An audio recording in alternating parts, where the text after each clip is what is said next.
Welcome to a special episode of Unsolicited Book Reviews with Michael David MacBride. That's me. Today I'm going to chat with my friend Bill Dyer, who has written two books, Teaching Fools, Masters and Mentors, and Traumatizing Linda, with a long subtitle which is Riding Cumulative Psychic Shocks into Dementia and Alzheimer's. I'll include links where you can check those out if you want to learn more about them. But he's in conversation with his old friend John Gottcent. And this was a really a wonderful conversation. We talk about the books, but we also talk about just kind of some of the underlying themes of education, also grief and loss and caregiving. Um, and it's kind of fun to see where the conversation goes. I mean, you get to hear some kind of backstories behind the stories. John talks a little bit about knowing Bill and Linda during their time in Indiana, and then since. And yeah, it was a fun opportunity to get two old friends together. And John had reached out and written these lovely responses about Bill's books, almost reviews, kind of, but it was obvious that he was connecting with the texts, and that was wonderful. So, anyway, join me on the other side of the credits. Thanks. Um, but thanks for joining us today. I'm joined by author William Dyer and his good friend, and also author as well of different Indeed. different kind of texts, John Indeed. Gottcent. Welcome to both of you. And I figured maybe we could just start with Bill, if you'll give yourself a quick intro, and then we'll let John give a quick intro about himself. And then really the question is, how did you guys meet? What's that meet cute Yeah. moment for you guys? Well, yeah, I'm pushing 82. Uh and you're looking at me in St. Louis Park, Minnesota on a very chilly morning in late May.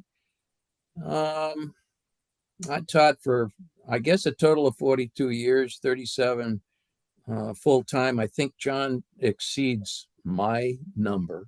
Uh, and I floated around from University of Massachusetts to Fitchburg State to Indiana State, where I met John, to the College of St. Ben's up in Minnesota, to Mankato State, actually Minnesota State, Mankato, but I'll always call it Mankato State. And That's where I spent most of my time teaching at the college level.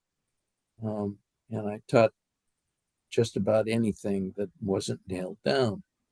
Um, I'm a Corvette enthusiast. I'm the happy owner of a 65. Um, I play some really bad golf. I'm fresh off a trip to Patagonia with my daughter, and we're still talking. Uh, and um, I hope to do some more traveling if there's a little bit more longevity in me. And Yeah, so there it is. I met John on the phone. Um, I had written 125 letters of application for jobs in 1977, the year of Elvis's demise, and uh, and uh, out of the blue, right at the end of July, um, in the heat of full desperation, I received a phone call from John, um, and he said he'd read my stuff. I doubt if many other people did, and said that his search team would like to talk to me, and could I fly over to Indiana State in Evansville? And I said, sure. And um, Eventually I got offered the job. I, I'm not sure I should have taken it, but I took it. And yeah, the rest is history. Maybe Well, I'll say more let's about pause that there for later. a second. Let's let John introduce himself, and I'm curious if that account matches your memory of how you guys met. Oh, yeah. Well, I'm John Gottcent. I'm a retired professor of English at what's now called the University of Southern Indiana. But when Bill was here, it was called Indiana State University, Evansville. Right. What had happened is we had a tenured faculty member who was going to take an extended leave to get an advanced degree at Indiana University. And we needed somebody to fill in for several years. And that was the reason for the phone call that Bill alluded to. And he came out here and did take that position. And I know he had some reservations about it, but I'm really glad he did, or I never would have met he and Linda. Um, and we became friends. And, Indeed. I have to say that recently our friendship has, we haven't been together very much. It's been kind of confined to Christmas cards.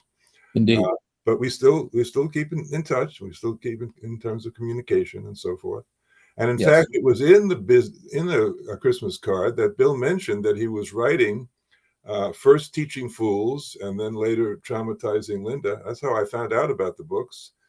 And I went to Barnes and Noble, and voila, there they were. And Wow. I took it from there. Cool. All right. I was wondering how you came across them, and I didn't think about Bill's letters because, I mean, anybody who has taken a class with Bill or seen his writing knows that it often stretches into. He's very verbose, and I enjoy that.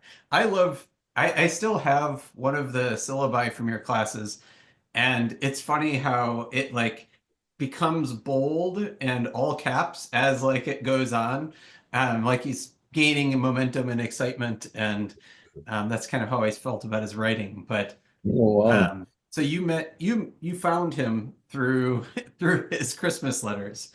Awesome. That's really Yeah. cool. um John, I'm just kind of curious, what kind of things in English did you teach? Like, what were your passions, your focuses, those kind of things? Well, Bill mentioned teaching anything that wasn't nailed down. And at first, I did the same. When I came to this university, it was only 5 years old. So it was not well established. And in particular, faculty members had not claimed any territory. So I taught a little bit of everything. But eventually, I won't go into all the reasons why, but eventually, I became a specialist in the literature of the Bible. Uh, Hmm. and that became the area of a lot of my publications and a lot of the advanced level courses. Although, as is the case with Bill, I'm sure I always taught a basic composition, freshman composition, for my Yes. entire career. So Hmm. Hmm. Oh, yeah. that's a mainstay. Cool. Interesting. Did you ever share a classroom together? Or like when you were at Indiana, did the two of you, were you ever in the same actual classroom at the same time or share lessons or anything like that? Or just colleagues? I don't remember doing that. Do you remember, Bill? No, I don't think we did. I remember sitting in on at least one of your occasional performances. I remember you doing a performance on Elvis and presenting Elvis. I think it was in '77 when he died, It might have been. and it was very well attended, Yeah. and enthusiastically so.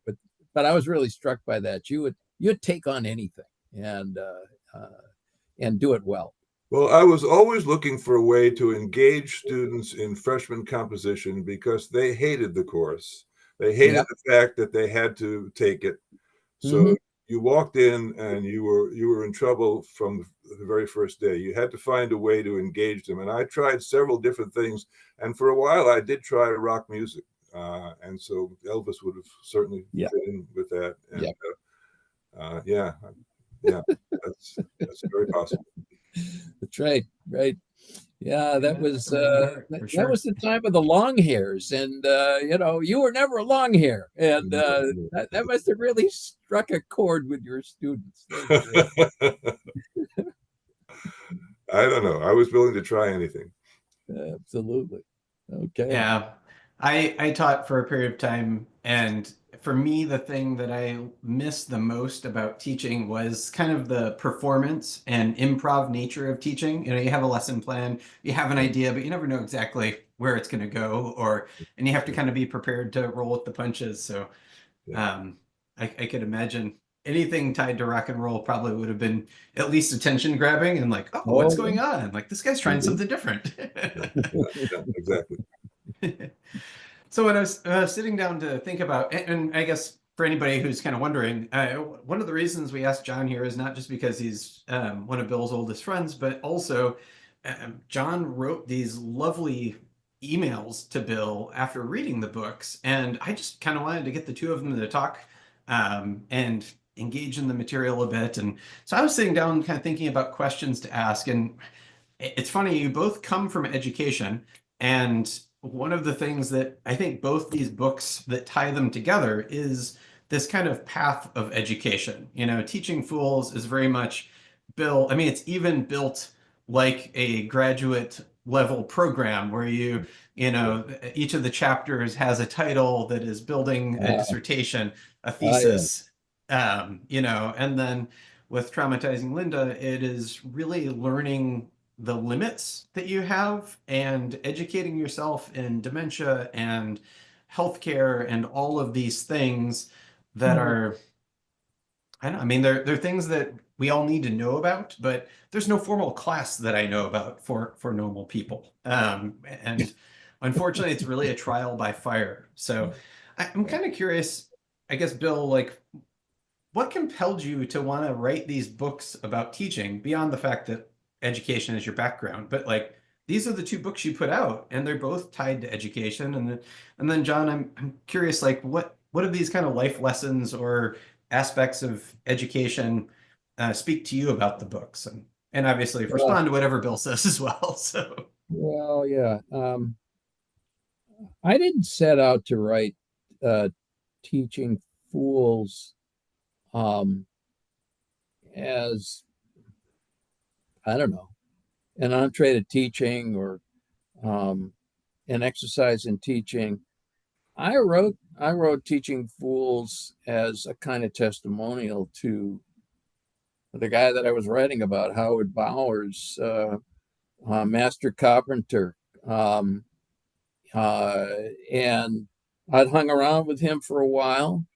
Um, he was the only carpenter um, at the end of a very hot summer uh, who signed on to bail Linda and I out, or me out, um, of a real predicament in the remodel of our cabin.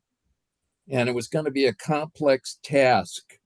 Howard came on and he brought a friend with him who was slightly less enthusiastic about joining the crew than Howard was. Howard, though, was more interested in the person that I had brought up from Mankato to head up our little crew.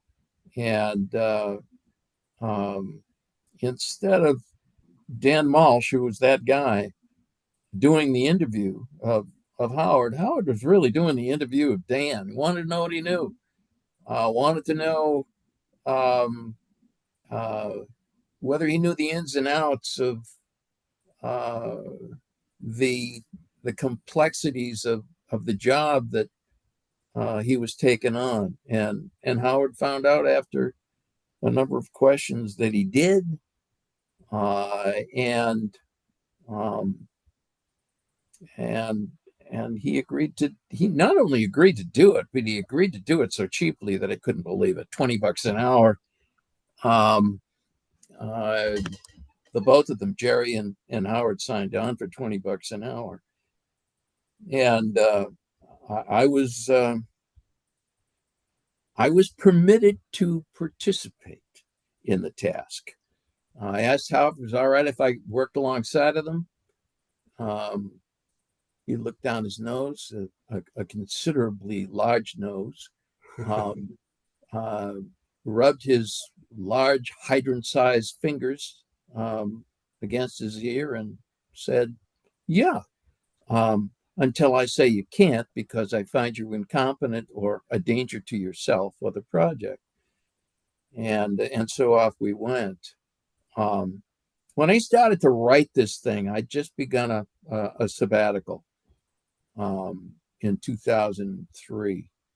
And by that point, I'd gotten to know Howard pretty darn well. I'd visited his shop very frequently, wanted to know how he did his work and how he came to end up in um, the um, the area that he'd settled in, Herbster, Wisconsin. Nobody home, nobody there. And so I asked him if it was okay if I interviewed him. It was okay if I followed him around to jobs that he was interested in signing on to. And he said, okay. Can I tape you? Sure.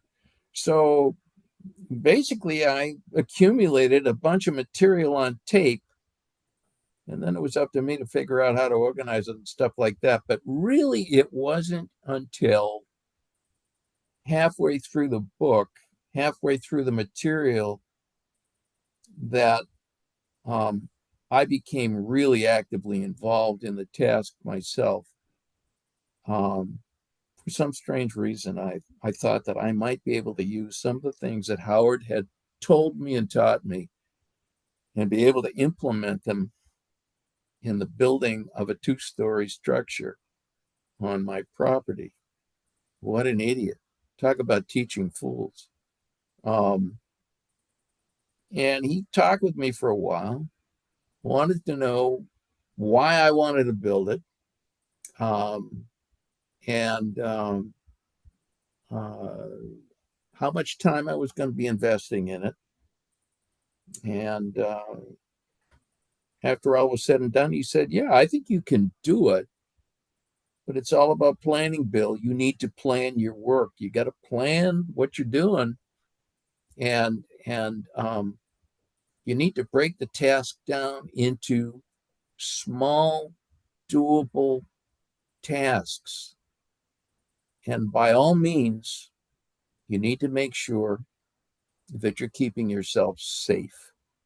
He said, I'll be here for you. If you want any advice, drop by the shop, give me a call. You need any tools? I'd be happy to share whatever I have with you. Do I think you can do it? Yes, I think you can do it.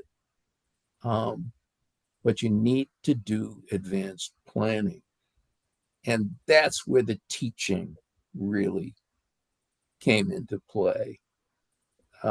Without intending to. And Howard always said, I'm no teacher. I don't want to be a teacher. I have no interest in that. That was when Howard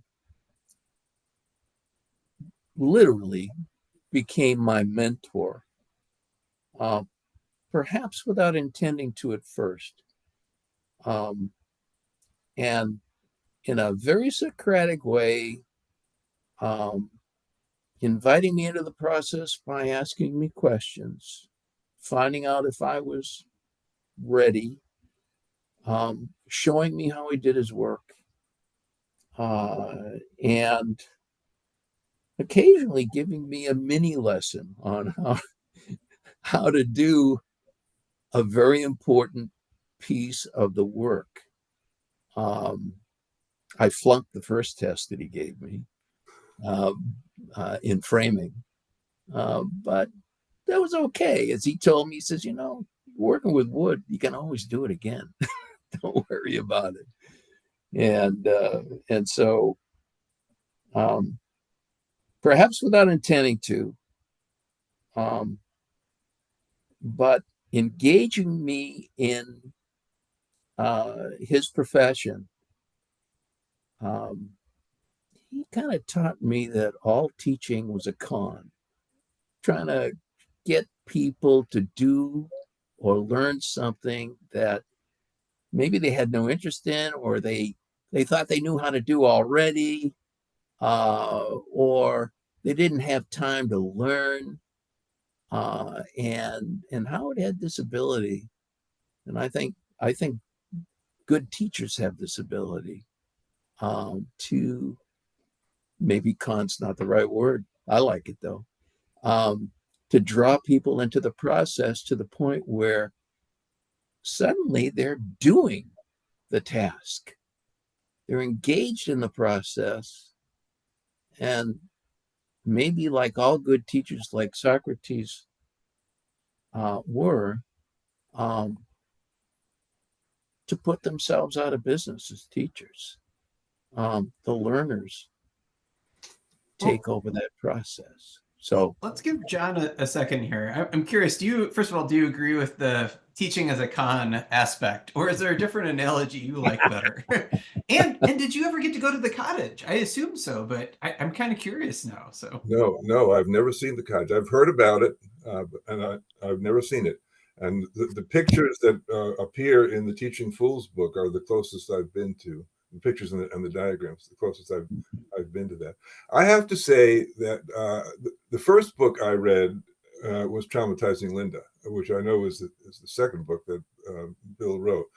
But I was drawn to that for two obvious reasons, I think. One, I knew Bill and Linda. So I knew I was going to have some knowledge of what was going on there.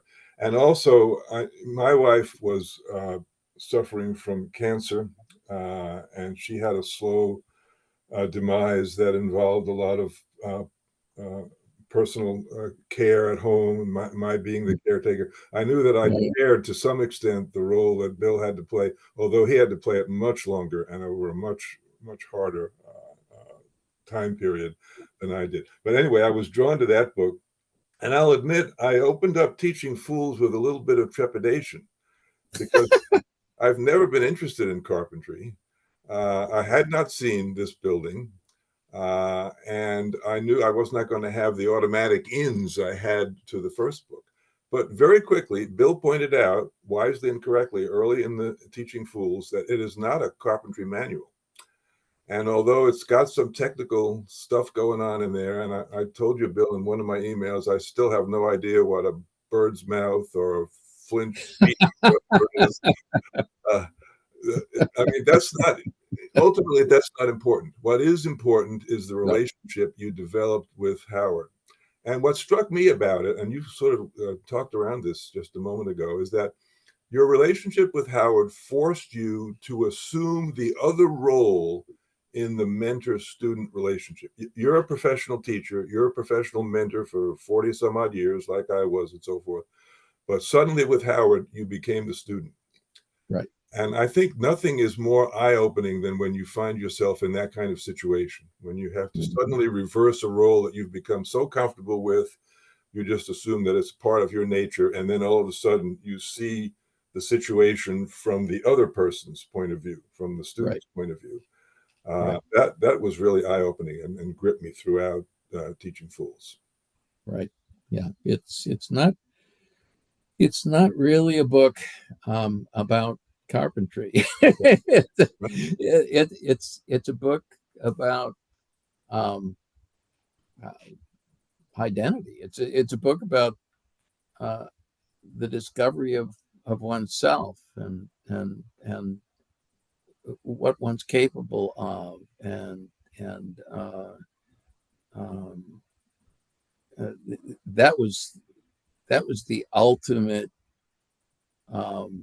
lesson for me in the book, to reach a higher understanding of what I was capable of doing and being at the end of that process, and how I might be able to carry that into the classroom. And I did, in fact, into a lot of different classrooms with different audiences. And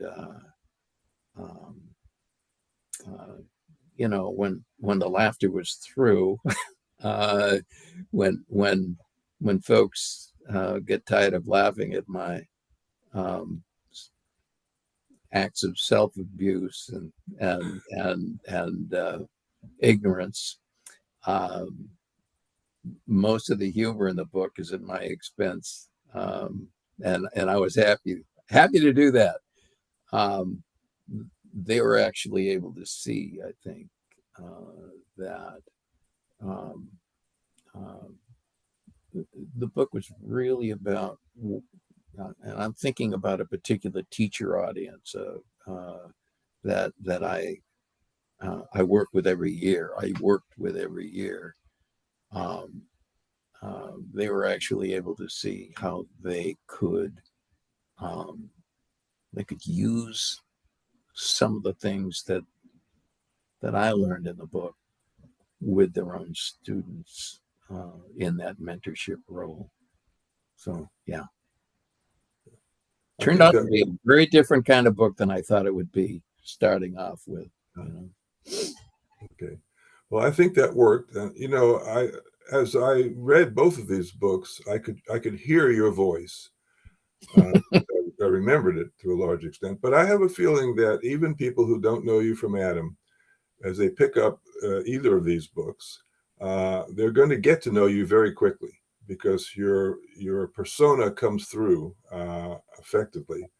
And you said that a lot of the humor is self-deprecating. Well, there's nothing that endears someone to another person more than to hear that other person put themselves down in humor. So you come across very well. You come across very positively in that way, and I think that will work for somebody who, as I said, doesn't know you at all. Thanks.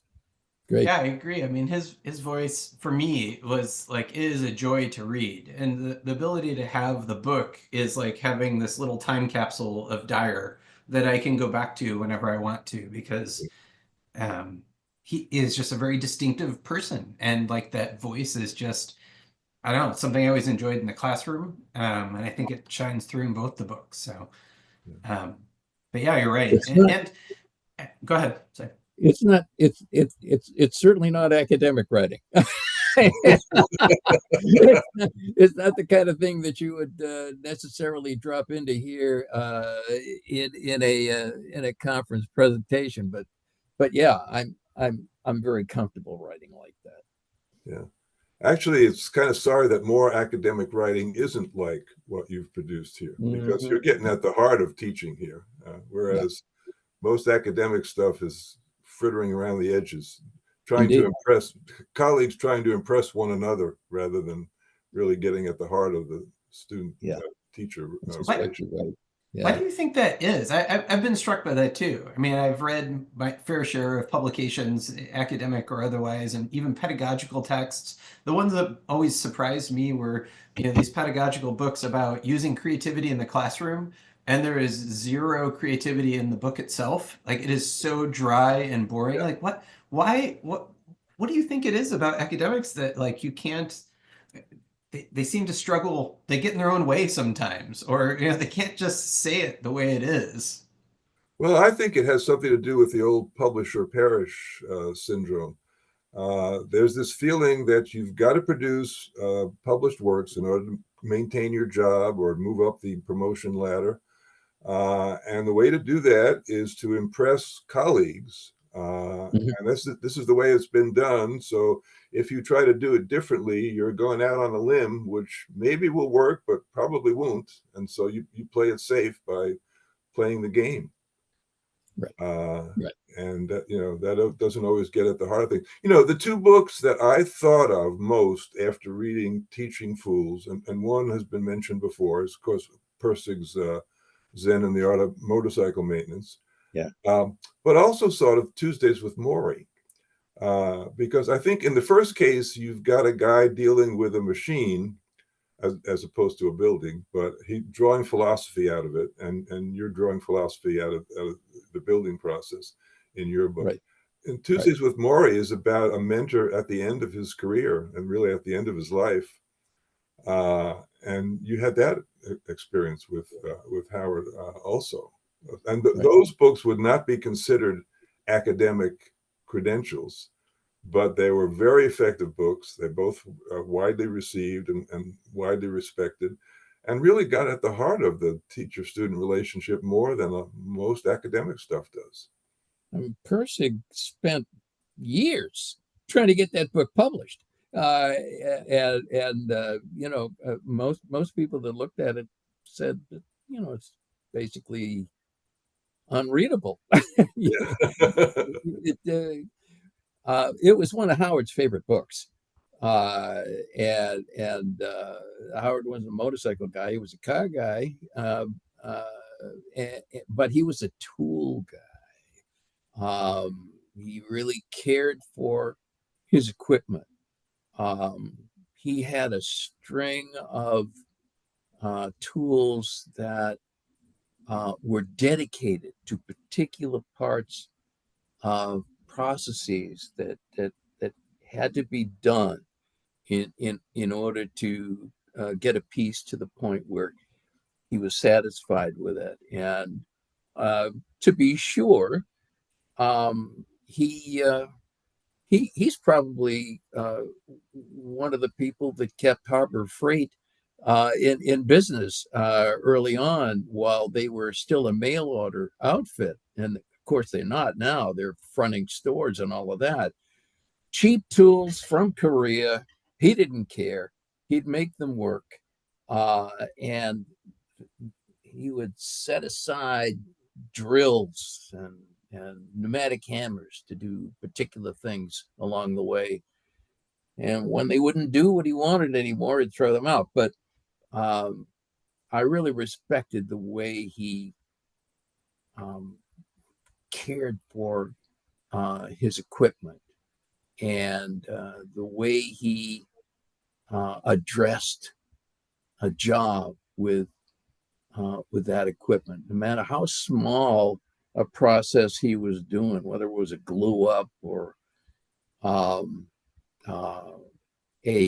multiple sanding task, or multi coats of varnish, sanding in between each one of them. The care that he took with the tools and with the processes that he was doing really stood out to me. I wish I took care. One thing that you mentioned in the book, you remind me of right now, is how Howard had maybe a dozen power drills, each one with a different bit already in it. I know. So that he could go down the line. He wouldn't even have to take the time that it would take to change the bits. It's amazing. It's amazing. I've never thought of that. But, and that one of the things that he impacted me with was this idea of rhythm. I don't know about you, but certainly in writing, trying to get to the point where you're kind of you're kind of out of body. You're writing along effortlessly. In a way, you're outside of your body, watching yourself write, and there's no effort involved in it. And that's the case too with, well, maybe you've done auto mechanics. It could be that you're doing a brake job or something like that, and you're just focused in the job. You're in the tunnel, in the moment. I was never able to do that for any more than an hour of any carpentry work at all. One of the ways that Howard was able to stay in the moment with his work was to dedicate certain tools to certain jobs. Just be able to reach for it and do it, not have to fumble around going through boxes of tools to find out whether he actually had it or lent it out to somebody else. And that really struck me. He was able to maintain that focus, the most difficult thing for me to do in any task. I'm It's interesting. I mean, one of the things I remember most from your classes, Bill, were talking about texts in conversation with each other and Yes, how, yes, yes. a book is never in a vacuum. They're always reacting to or even making direct references to things that predated them. And I did not, I had never read The Zen of Art of Motorcycle Repair previous to a month ago. Like I just recently read it. I had always thought it was like this little tiny book. And then I got it and I was like, oh my gosh, this is like a big rambling book. And It's it was really crazy. interesting. And the Yeah. thing that surprised me the most was I knew that I knew about it. So I knew like they were on a road trip and I knew that there was repair and learning about nature and how to read the clouds and all those kind of things along the way and the philosophy kind of along the way and very, kind of Buddhist kind of things as well. The thing that surprised me though was all the stuff about his relationship with his son. And at Yep. the end of the most recent version, which I think I want to say the most recent update was in '84, there's an afterword. And I don't know if this is in the version you guys read or not, but the his son dies. He's shot. And then he says, we're never going to have children again. And then at this afterward, they have a daughter. And at first, they're not sure whether they're going to keep the child because the mother is advanced in age, and then they choose to. And it's this very kind of hopeful moment of like learning about fatherhood and like taking another Right, chance. right. I do like I see both of your books, with your caretaking with Linda, and also kind of like Howard realizing the end of his life, and the struggles he was having with his abilities towards the end of teaching fools as well. Like there's a lot of things that feel like that book works as a conduit between those two. Mm. But I'm kind of curious, what other books are in conversation, do you think, with Traumatizing Linda? Like you make lots of references to scientific journals and things that you read there. But if you were to pick other literature or other books that would be on the shelf near Traumatizing Linda, what else would you see there? Well, Either of you. Sorry. well, yeah. The one book that influenced me the most was um, um, Van de Koch's um, the body. Um, uh, uh, how does it go? Is it The Body Keeps Score? Is that the one? The body keeps the score. The body keeps the score. And I can't really speak to other. I probably could if I thought about it a little while, but I can't really talk to other texts other than the very basic physical texts of um, the people that he talks about in his book. Um, Case in point, most of what Van der Kolk writes about is what has become classic PTSD kinds of stuff. People have been in combat. Um, they've done horrifying things. They've seen horrifying things.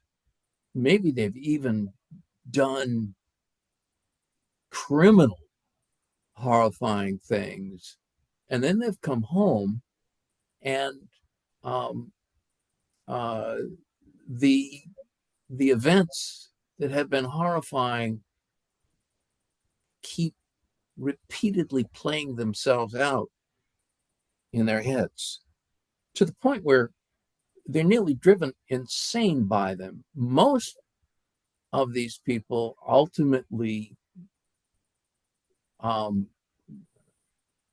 will not seek help, and they will be sickened by um, these movies, these texts that keep playing over and over in their minds. But Van de Kolk writes about people who, after a fashion, show up in his office and say, I don't know what to do with this stuff. Violent people who are acting out some of the violence that they've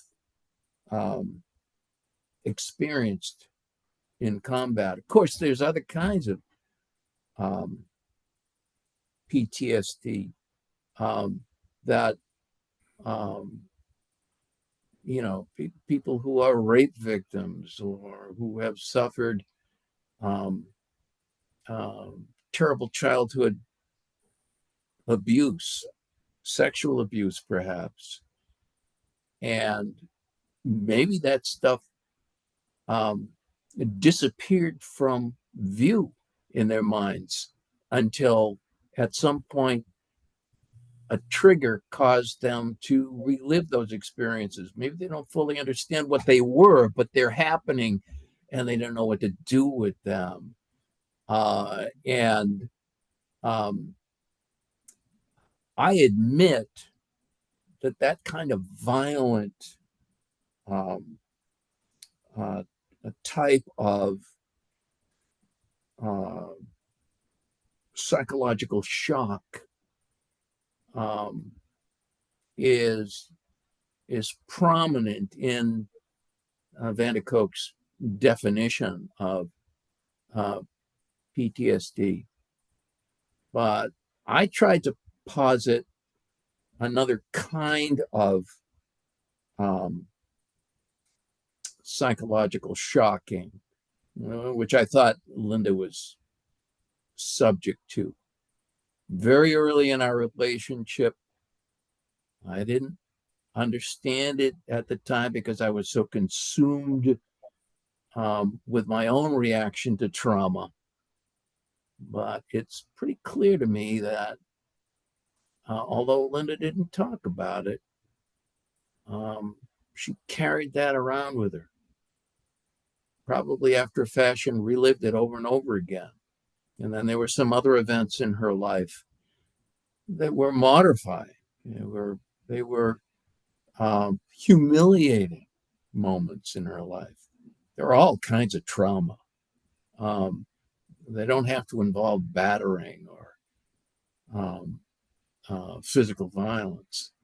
And those traumatic events can stay with one for the rest of one's life, and maybe even drive someone crazy or drive one so deeply inside that it's difficult to reach the person. I think Linda reached that point.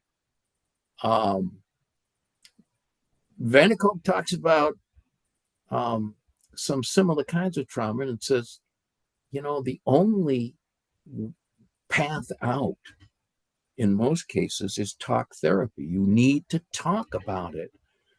And once you've begun to talk about it, there may be some other kinds of activities that you can become engaged in that will help you to stop living in those past moments over and over again and be able to face and then talk about those events in the present in order to put them in perspective. Linda never did that. She always resisted talking to anybody about some of the difficulties that she'd undergone.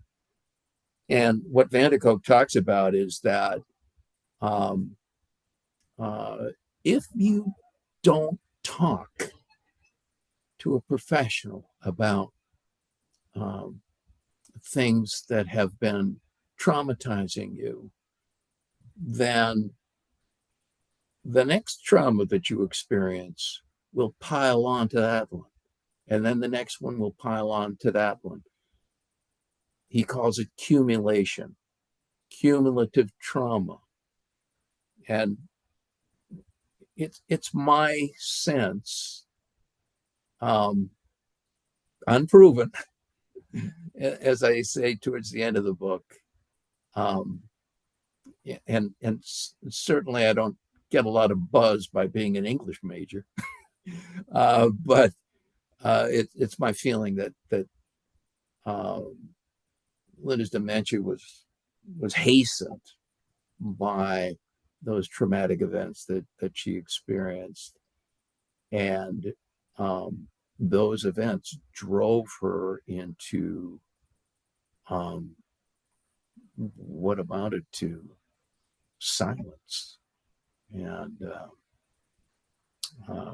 it took me a long while to figure out what was causing her to become so silent. This voluble woman who was engaged in so many activities and arts and crafts, who suddenly went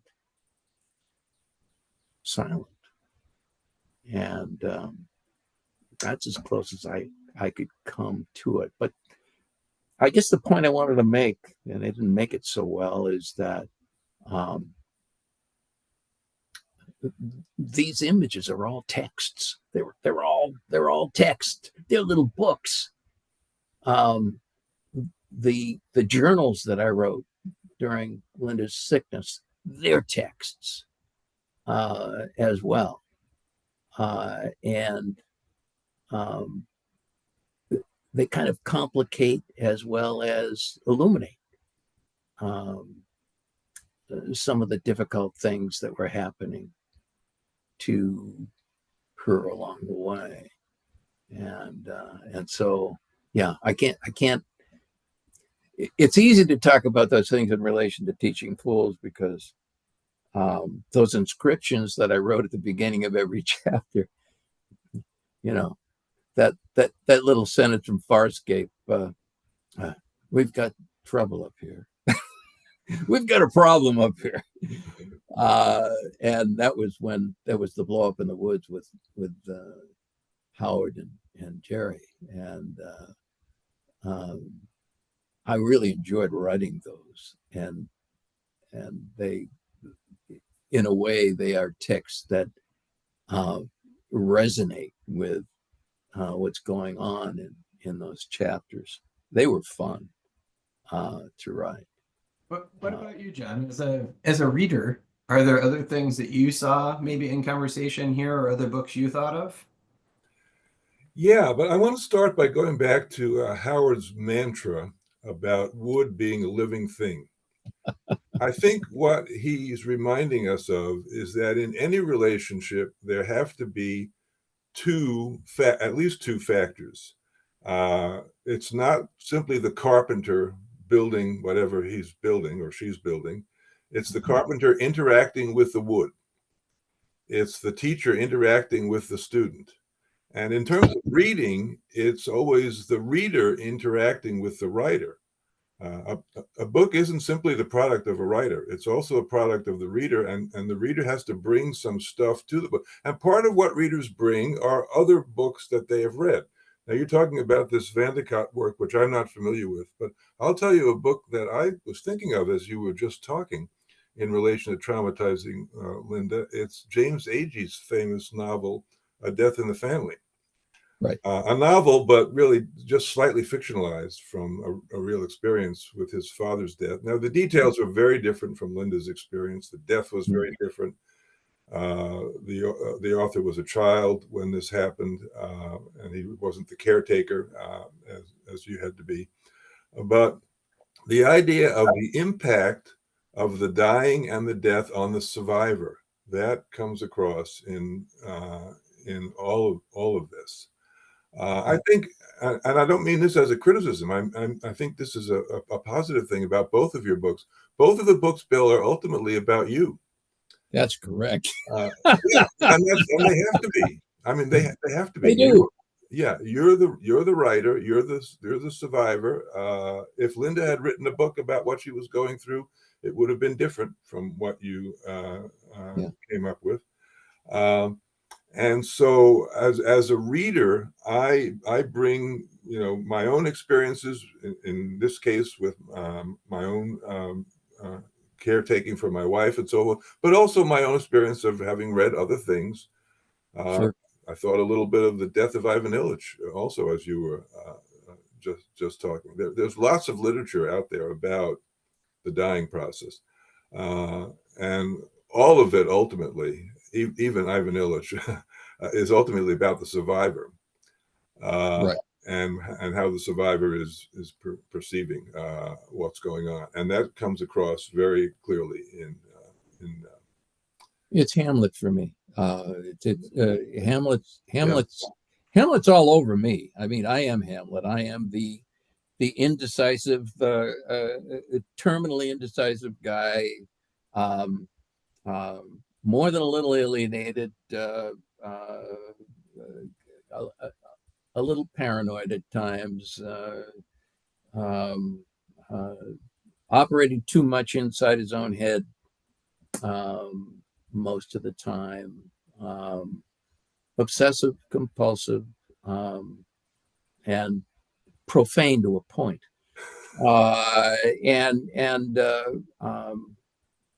just like Shakespeare has Hamlet write these long, these prolix parenthetical sentences in those 5 soliloquies. That's me. I am the perverse parenthetical writer, for sure. And I look at him. I look at the play. I love it. I love to teach it. I love to write about it. He's agonizing over the death of a father and what to do about it or not do about it. And that text is all over teaching fools for sure. Hamlet's a fool. I'm a fool. I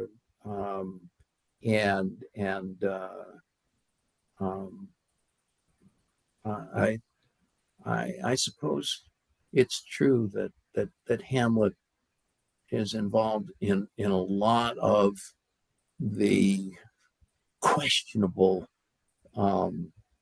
decisions and behaviors that colored my interactions with Linda as a wannabe caregiver, not always a good one. And a lot of it having to do with, what I see in Hamlet, 32-year-old guy going on 14, 71-year-old going on 17, immature, temperamentally unequipped in a lot of respects. That's my text. Always will be. But again, it takes 2 to tango. And as I wrote to you at one point, I think many of the things that you seem to feel a sense of guilt about having dragged Linda through, contributing to the traumatizing, are things that she wanted to do herself. She did have a bad experience pursuing a Ph.D. Well, not pursuing it, but the consequences of it were bad. True. And True. you think about, maybe I shouldn't have encouraged her to do that and so forth. But it's something she wanted to do. You also talk about the travel you make to Italy and so forth, and how it was physically hard on her, and maybe you were dragging her around. But she wanted to do those things. She's involved in this as well as you are. So, right. but you are the one who got to sit down and eventually write about this and hopefully experience some catharsis through it, which is important, and that comes through, and that's going to resonate with readers. I come back to the point that I didn't have any choice but to write the book. I had to write it. I didn't have to show it to anybody, and that was a very difficult decision that Michael can testify to. Do I or don't I? Will I or won't I? Who's going to read this? Will the family read it? Karen has yet to read this thing, and she experienced a lot of this with me, but she can't. She can't read it yet. Tucked neatly into her underwear drawer. So that's fine. But the notion of exposing myself and whatever guilt I felt to other people who didn't know me, that was a tough one. And yet the final analysis, I had to do it. It had to hurt in writing this thing in order for me to get beyond it. And in fact, it did help. So, yeah. That was definitely one of the questions I was going to ask. But John, I'm really curious. I'm going to give you first crack at essentially the memoir question. Knowing Bill like you did you have trepidation about reading that? Did you, when you heard that he wrote this book about his experience with Linda, was there, I don't know, was there any hesitation about whether you wanted to read it? And then, how did it feel reading those stories, knowing what you knew about them? Is there, I don't know, I'm just kind of curious as a reader what that experience was like for you. Well, no, I didn't feel any trepidation at all. In fact, quite the opposite. It's rare to pick up a book and know ahead of time that, hey, I know some of these people. I know some of these things that are going to be talked about. I was even present for a few of them. So that's a magnet that kind of drew me into the book. In terms of it being a memoir, you asked at one point why that's such a popular form of writing. I think the answer is because there's such an element of truth and reality behind it. I would compare the popularity of memoirs to the popularity these days of true crime. Oh, sure. Yeah, and there's always this notion of this really happened, and that adds something that even the best fiction cannot always achieve. Some of the very best fiction, of course, does achieve it, but for the most part, if a reader starts out knowing ahead of time this is a true story, I think of the opening of the book and the TV program about Brian's song about the football player, the Chicago Bear football player who died, and the guy who was writing about him at the end. And at the beginning, there's a line that the narrator says that Ernest Hemingway said that every true story ends with a death. Well, this is a true story. And he's right away, you're hooked. You're drawn into that, Yeah.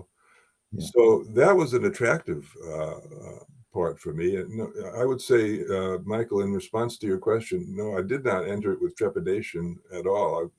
I felt more motivated to read it than I might otherwise have been. Yeah.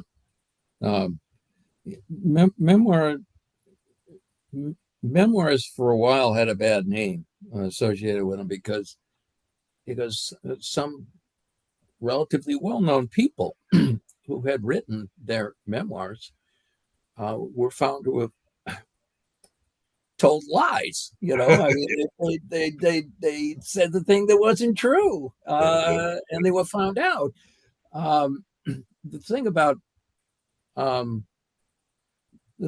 a good memoir is that it's probably gritty and it's real, and if the writer is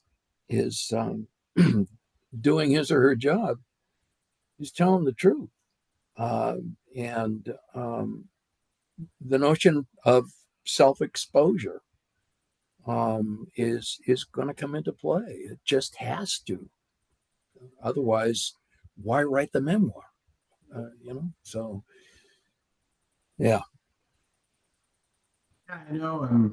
I mean, you alluded to. I mean, you wanted to write the book. You had to write the book. I think, to John's point, there was catharsis with writing and getting those feelings out. Specifically, Traumatizing Linda is the one I'm thinking about here. And then the question about whether to share it or not. And I think, and I believe I said some version of this to you. I mean, obviously, you're the one to make the decision whether you wanted to or not. But as another person who in 40 years or 30 years can imagine myself being in a similar position, I benefit from knowing what it is like and these things to anticipate. And there are so many people going through similar things Yeah. and we don't Yeah. talk about that stuff. You know, Right. trauma gets buried and glossed over. And so it is, I mean, it really is a gift that you're willing to be as honest about this process, I think.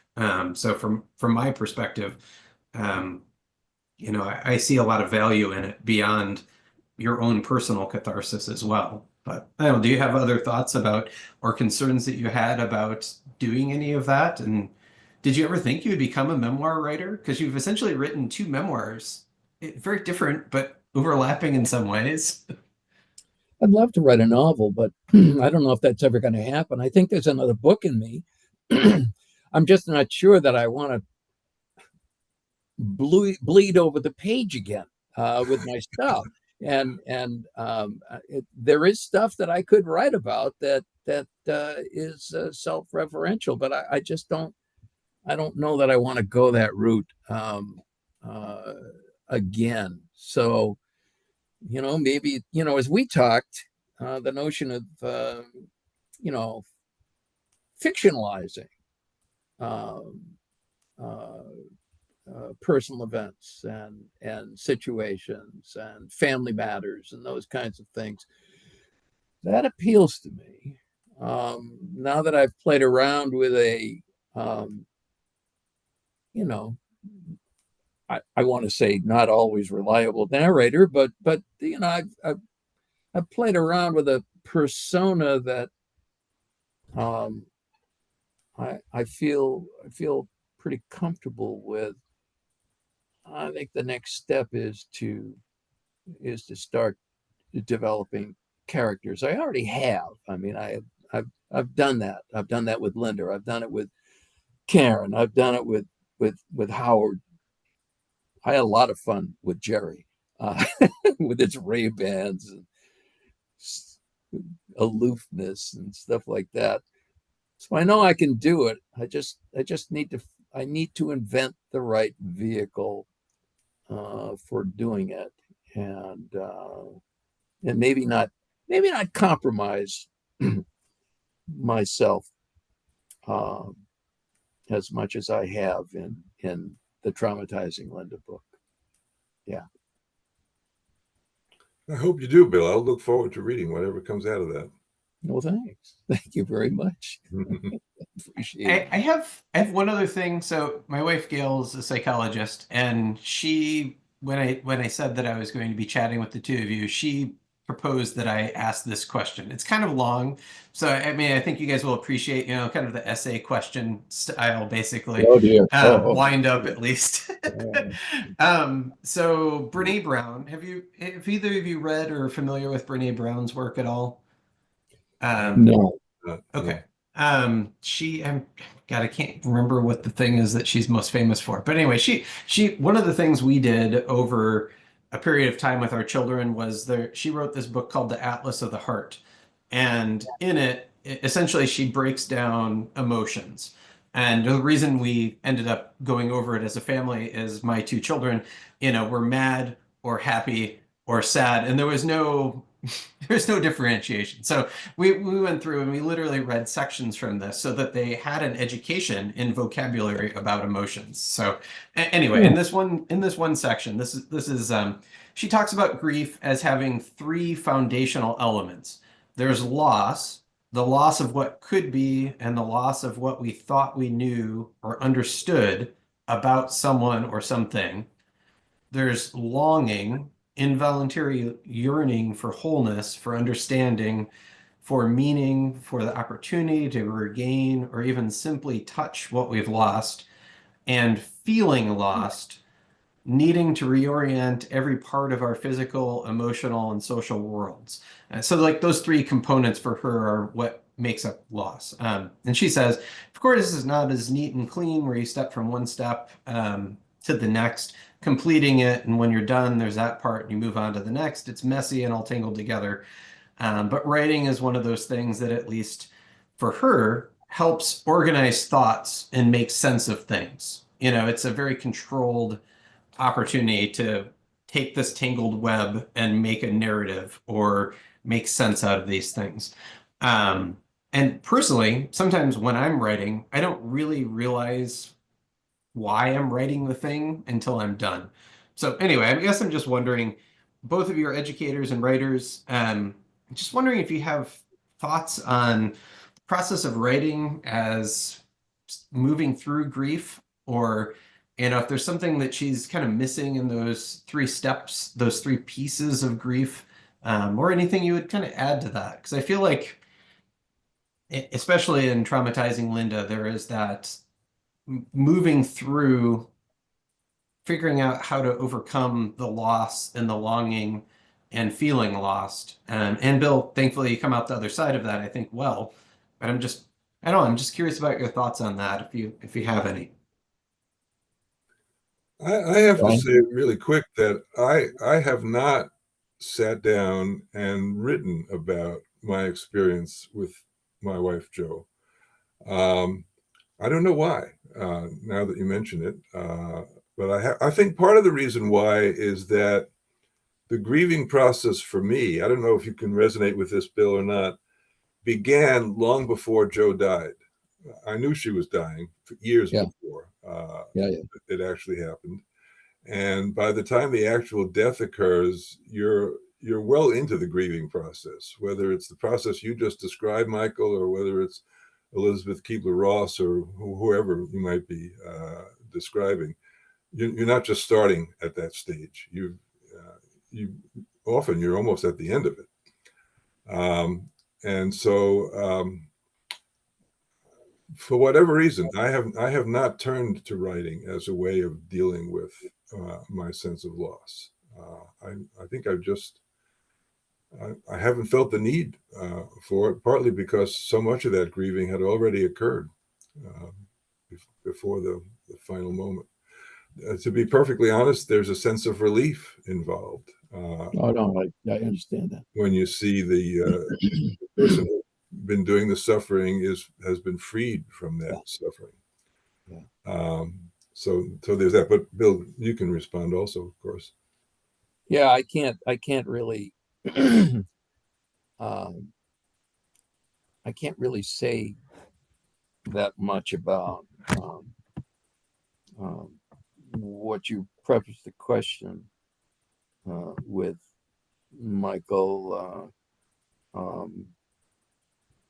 You know, I have the same reaction that John did about um, the participation in the pain and suffering, and reaching a point really quickly um, um, about um, the release I felt when Linda took her last breath. That was maybe one of the most painful parts. Maybe the most painful part of the whole process was watching her go. I'll never forget that. Um, uh, it was almost like watching a drowning, and um, her desperate attempts over hours of trying to get a breath, sounding like a freight train going up a steep grade, Yeah. until finally she took her last breath. And I thought, at that point, wow, what an expenditure of spirit and energy I've just watched. Yeah. And it's good that she's reached a sense of peace. I didn't have a sense at that point of loss, but that came pretty quickly. Sure, I knew that this was going to be terminal, but one of the things that I didn't know was how long it was going to take. And Karen was much more aware of this stuff than I was. She kept telling me, "You don't see what I see. You don't see the changes that I'm seeing. They're really sizable, Dad." And I kind of thought that that Linda would go on for a while. I didn't think about the ending until um, uh, the really bad stuff happened. The last 5 months were awful. The terrors that she experienced. That was really, really rough. And when I think about it, and when I thought about it after the fact, my sense was, gee, I sure would love to have you back, Linda, but not like that. No, not ever like that. Mm-hmm. How about 20 years before? Yeah. No. So yeah, the sense of loss is probably too complex for me to sort out. But you know, watching what she was losing was very, very difficult until it was gone, and then I felt relief at that point. Yeah. You know, we got a little pamphlet from the home hospice service, which was very good in our case. I think you implied it was very good. Oh boy, they were golden. Yeah. Yeah, they really were. But there was one notice in there that really caught my attention and still has stuck with me. It talked about the fact that as you see a person slowly deteriorating and you know they're heading toward death, you worry about the fact that they don't eat, and you think you have to force food on them. And Mm-hmm. and the pamphlet points out very simply that that's an ultimate act of denial on the part of the survivor, which I was quite guilty of. You've got to realize when the body is slowly breaking down, they don't need to eat, and you're not helping them by making them feel guilty about not being able to swallow something, Yeah. and so forth. Mm-hmm. And so, you know, Kubler-Ross has come under a lot of criticism lately, and surely we have a better understanding of grief than her 5 stages were 50 years ago or whenever that book came out. Yeah. Yeah. But denial is clearly a part of the process on the part of the survivor, and that's one way I think in which a lot of us do illustrate that. We think we have to keep up all the mechanics of living, like eating and drinking and so forth. And when you see that stopping, it's hard to come to the point where you're willing to let that go, because that's a clear step on the road to letting the person go. So true. Yeah. Yeah, it's interesting to me. I mean, it is a natural part of life, and we're all aware of that this is what is going to happen at some point. We're all going to go through this process, and yet there does seem to be a general denial or not, no willingness to educate or learn about that before it's absolutely necessary. And that is the worst time to learn about that, when you have so many other, just even the I've been very fortunate that I just recently lost my 2 grandmothers and last year, and just the logistical hurdles of, transferring accounts and making sure that you have money in an account to pay off taxes the following year, like those kind of things that you don't anticipate needing to understand or know. And then you're dealing with the grief and the loss, and you have to do all those things. The paperwork is enormous, and it never ends, it seems. It's true.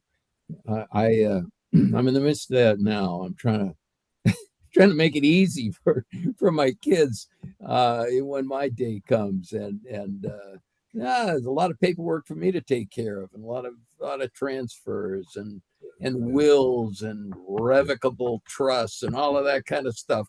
Yeah. I'm almost there, but I think in the long run it'll help the kids. So yeah. For sure. So, John, kind of last question for you. Bill talked about maybe what he's writing, but if you had a book in mind for him, what should he write? Like, what are the stories that you know that he should fictionalize or otherwise that you think would be great fodder? Well, here's something that I honestly started on almost immediately after I retired. And I've actually been retired 19 years now. So I'm a long way from the job.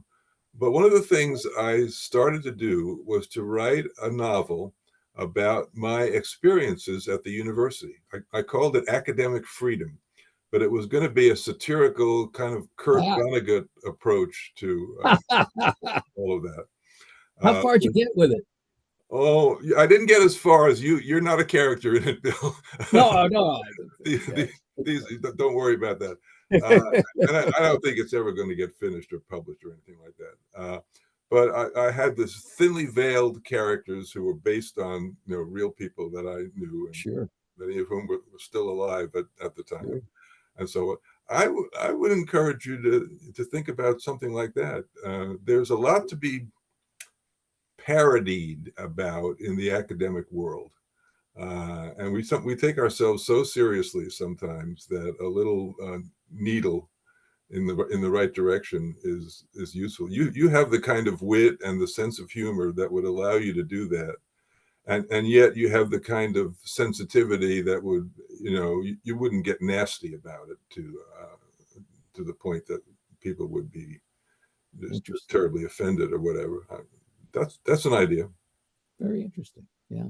I wonder, would you guys ever think about collaboratively writing? Because there are lots of writers that just like mash their names together. It's a mother-daughter or two friends, whatever. And, Bill ran the Valley Writing Workshop, which was all about working together and collaboratively writing and encouraging writing and that kind of thing. Would you imagine yourselves able to do something like that? That would be kind of, I would get a kick out of that. I think you guys would both be it'd be interesting to see what you came up with. Well, that is interesting, particularly in this day and age where it's so easy to keep in touch electronically as we're doing now, for example. Yeah, I had not thought about that, but you may have planted a seed there, Michael. Awesome. Well, thank you both so much for joining me. I loved getting a chance to know you a little better, John. And thanks for chatting with us about Bill's books.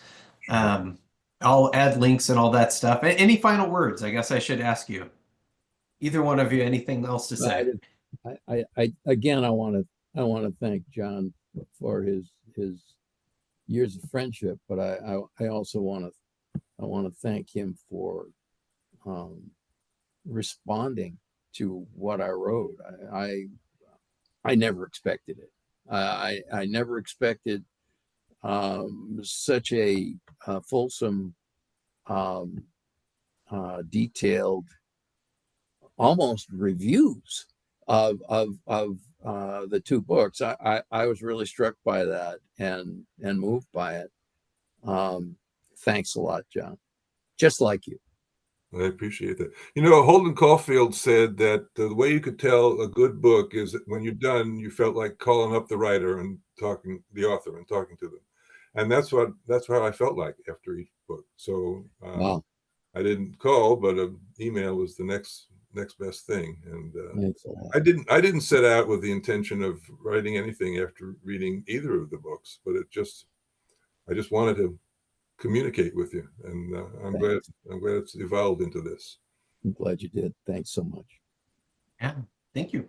Thanks for listening. You can find out more about me at my webpage, michaelmacbride.com, or on most social media platforms with the same handle, at Michael MacBride. That's MacBride, like Mac and Bride. Let me know what you're listening to, or if you read one of these books, leave me a comment and let me know what you thought. Have a great day.